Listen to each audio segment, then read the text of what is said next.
Did you know a couple turned murder into their twisted hobby while living as perfect neighbors?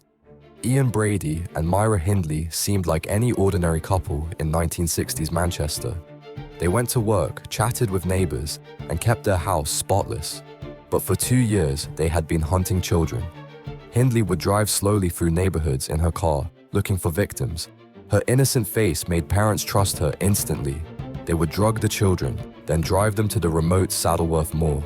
What happened next was pure evil. Brady and Hindley tortured their victims while recording every scream. They took photographs like tourists collecting souvenirs. On October 6, 1965, they killed 17-year-old Edward Evans in their living room. Brady struck him with an axe while Hindley snapped pictures. They buried him on the moors with the others, all while maintaining their perfect facade, destroying families across Manchester.